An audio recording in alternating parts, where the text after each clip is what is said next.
If you look too closely, the world went static. Most mornings a rerun so overdone, when I shut my eyes, I saw the tape wind back. A mid-March hush descended on the street, crept its fingers across the window panes until I felt blanketed in impossibility. The only signs of life could be gathered through an errant crisp packet caught by the wind or aggressive curtain twitching. So I went looking for joy, threw out my chest and flung myself headfirst into the possibility of bliss. I didn't know what it would look like when forced to be private behind guidelines, but there is a certain joy in silence. Suddenly erupted by wildlife as loud as trumpets. Seagulls so ready for sunrise they scream it into being, because when the world feels stuck, you know nature keeps growing, proving we never stand still. Give her time and space and she will show you the definition of progress.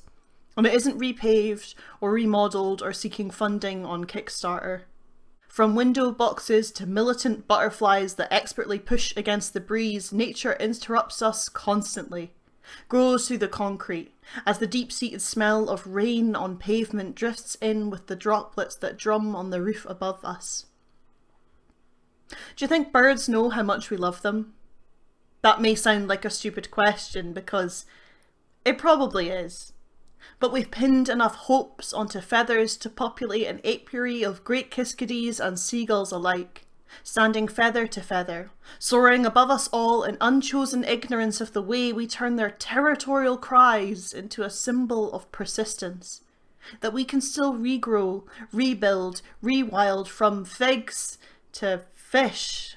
There is a whole world beyond this pause.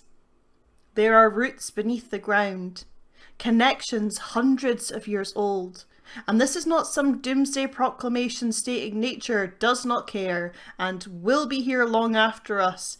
It is to say there is some joy in not being the centre of the universe, but living alongside it. It certainly takes the pressure off us. If you sleep in or miss a deadline, the whales keep swimming. And isn't that reason enough to live? I am grateful for a world beyond my doorstep, for my window offering a front row seat for the steady pace of an early morning quiet street, punctuated by bees bumping into the glass with greetings before heading off with pollen-heavy trousers to wherever they are needed. I have seen the creativity of humans reshuffling the poor hand they were given and winning. We put art on our windows, our streets, our homes, any canvas we could find. We left behind signs of life and love for others, to discover like an ongoing conversation, a scavenger hunt, as wide as the roads and as far as we could walk. We found our family was as big as our bandwidth.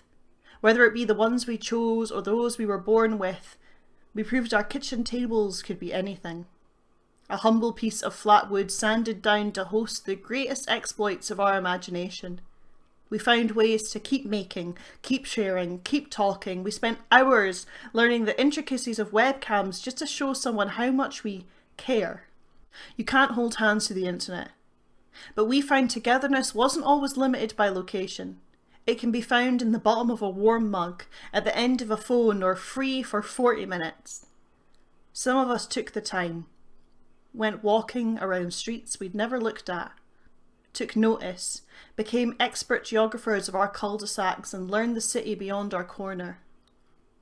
Some of us couldn't leave where we laid our heads, but kept living and breathing and baking an abundance of sourdoughs and banana breads, or dove deep into the books we loved as kids, curried in and reread folklore, and felt lucky to see the sun hit the carpet.